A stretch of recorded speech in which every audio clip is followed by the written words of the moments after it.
I like to place a marker on my row 1. This marker is keeping track of my Rapunzel braid here.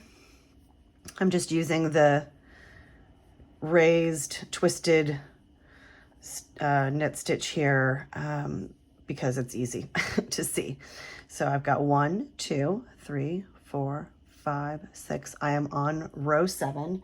So I'm going to refer to my chart, and this is going to be a right twist, left twist, right twist.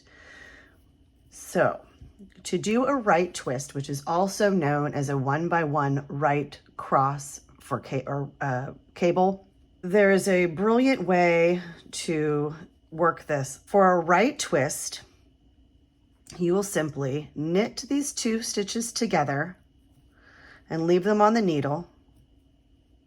And then you're going to knit this first stitch, and then you're going to take it off the needle. There you have just made a right twist. You're going to make a left twist now.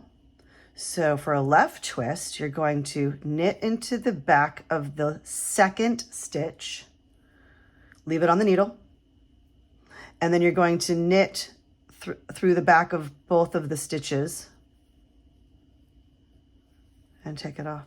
So now you've just made a left twist or a left cross. We're going to do another right twist.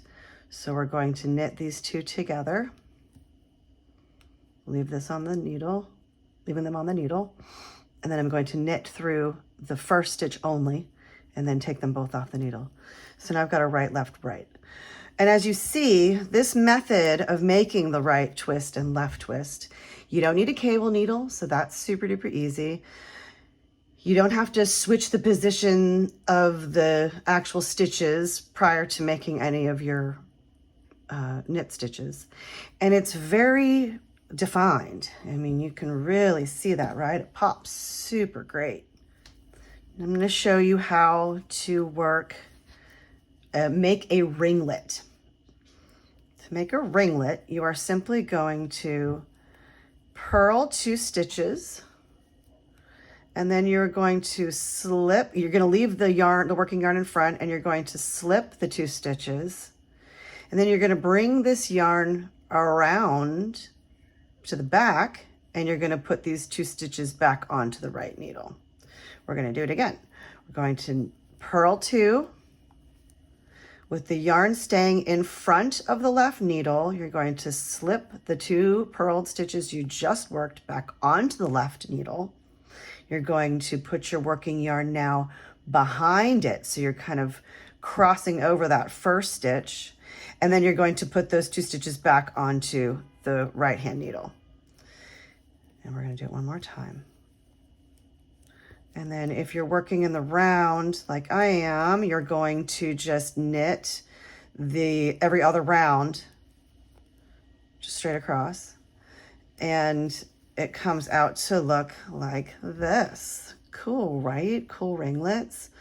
And if you space them out, kind of stagger them, you can make this awesome diamond pattern with them as well. You can do, I've done 3 across, you can do 2, you can do 5, whatever you want. And then I'll show you as a thrower. 5, I need to knit 5.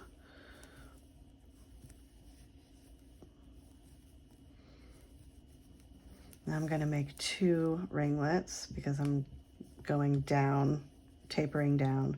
Oh, right, I'm going to show you as a thrower. I apologize in advance. I am not great at tensioning this way, but we're going to go for it. So we're going to purl 2. And then it's a little easier to just slip these 2 stitches back to the left-hand needle when you're a thrower, and then just put your yarn back to the back and put those 2 stitches back on. This is one of those moves that's a little bit easier if you are a thrower, but I am a picker and I still find it quite easy. And I think it's one of those stitches that, you know, looks really, really cool, and it's not super obvious what you've done to create this cool texture, which is what I think is really fun about it.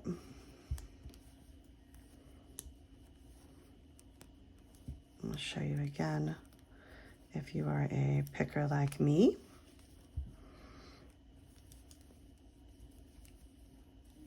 Purl 2, slip those 2, bring the yarn back to the back and put those 2 back on the right hand needle. You'll see that I'm using all of my fingers, or a lot of my fingers, to help me with this motion. I'm grabbing the yarn coming off of my index finger from my left hand with my 2 first fingers on my right hand and just swooping it back and around rather than having to make this hand do the motion. But of course, you do you, whatever is most comfortable for you to make that motion, the most comfortable, the most ergonomic, the most efficient, you go ahead and do that. This is what works the best for me. And then you just carry on, so on and so forth. So that is how, oh, I will show you again how to do a right twist and left twist.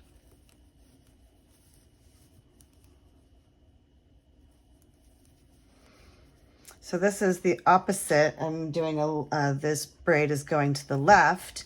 So I'm going to go, this is going to be a left, right, left. So I'm going to knit into the back of the second stitch, leaving them on the needle, and then going into the both of the stitches and knitting through the 2 of those through the back, and then slide them both off the needle. Right twist is knitting both stitches together, leaving them on the needle, and then knitting just the first stitch by itself and popping them both off. And then again, left twist is knit through the back stitch of the back of the second stitch, and then, oops, back of the second stitch, and then through both of them. And be sure you're going through both stitches. This is one of those easy things, if you're not really paying attention, that you could drop one of your stitches. So I hope you enjoy these alternative methods of making these right and left twists. And I hope you enjoyed learning how to make ringlets.